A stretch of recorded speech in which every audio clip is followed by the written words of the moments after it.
Assalamualaikum warahmatullahi wabarakatuh. Alhamdulillahirrabbilalamin.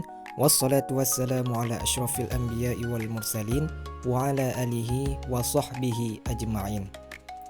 Pada kesempatan kali ini, saya Teguh Aidil Maulana dari kelompok 13 akan membahas materi yang berjudul Hadis kalian lebih mengerti tentang urusan dunia kalian.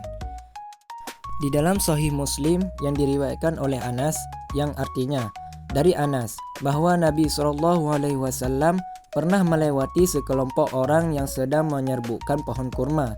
Beliau berkata, "Kalau kalian tidak melakukannya, mungkin itu akan lebih baik." Lalu kurma itu tumbuh rusak atau gagal berbuah baik. Nabi SAW pun melewati mereka lagi dan beliau berkata, "Apa yang terjadi dengan pohon-pohon kurma kalian?" Mereka menjawab, "Engkau yang mengatakan begini dan begitu." Maka Nabi SAW berkata, "Kalian lebih mengerti tentang urusan dunia kalian." Dari hadis yang saya baca barusan, dapat kita lihat bahwa yang menjadi redaksi inti dari hadis tersebut dari kata antum a'lamu bi umuri dunyakum, yang dimana berarti kalian lebih mengetahui tentang urusan dunia kalian.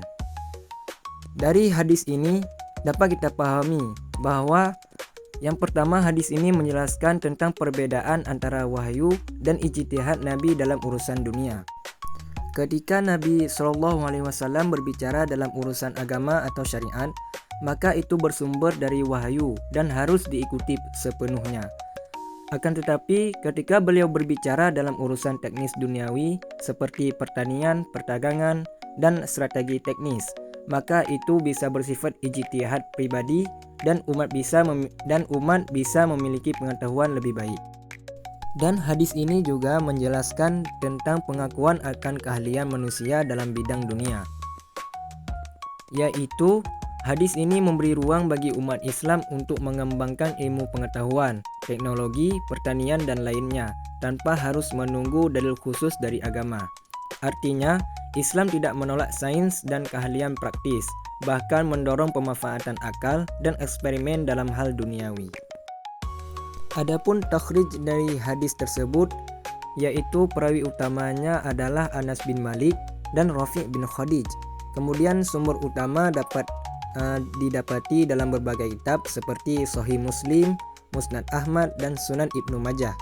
Kemudian derajat hadis ini sudah tentu sahih dan metode periwayatannya dengan bil makna atau dalam beberapa versi. Adapun urgensi dari hadis antum a'lamu bi umuri dunyakum, yang pertama, menegaskan batas antara agama dan urusan dunia.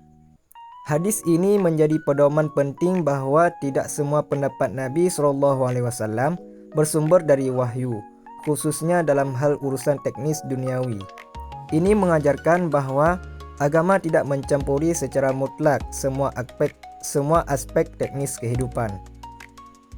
Kemudian yang kedua, menjadi dasar kebebasan berkembangnya ilmu pengetahuan dan teknologi. Hadis ini menjadi dalil utama bahwa umat Islam diberi otoritas dan kebebasan untuk berijtihad dan berinovasi dalam urusan dunia sesuai dengan perkembangan zaman. Selama tidak bertentangan dengan syariat, maka sains, teknologi, kedokteran, ekonomi, dan lainnya bisa dikembangkan secara profesional tanpa menunggu dalil agama. Yang ketiga, menumbuhkan semangat profesionalisme dan keahlian. Hadis ini mendorong umat untuk menghargai ilmu praktis dan keahlian teknis di bidang masing-masing. Dan juga hadis ini mendorong umat untuk tidak membawa urusan agama masuk ke semua ranah teknis yang bukan bidangnya. Kemudian yang keempat, yaitu menjadi pondasi konsep wasatiyah atau moderasi Islam. Hadis ini membentuk sikap moderat dan proporsional antara wahyu dengan rasionalitas dan empirisme, yaitu wahyu itu harus ditaati sepenuhnya, sedangkan rasionalitas dan empirisme itu boleh digunakan dalam urusan dunia. Ini berfungsi agar umat Islam tidak kaku ataupun sebaliknya, yaitu bebas tanpa batas. Dan yang terakhir yaitu penerapan dalam konteks kekinian, Contohnya seperti mendorong pengembangan kurikulum sains dan teknologi. Kemudian contoh lainnya yaitu mendukung pengambilan kebijakan berbasis data dan riset, dan juga membuka pintu ijtihad kontemporer di bidang ekonomi syariah, fikih kedokteran, fikih lingkungan, dan lain-lain. Hadis ini sudah banyak diaplikasikan dalam beberapa bidang kontemporer, di antaranya seperti bidang teknologi informasi, ilmu ekonomi dan industri, manajemen lembaga Islam, dan penelitian ilmiah dan sains modern. Demikian yang dapat saya sampaikan, lebih dan kurang saya mohon maaf. Wabillahi taufik wal hidayah. Wassalamualaikum warahmatullahi wabarakatuh.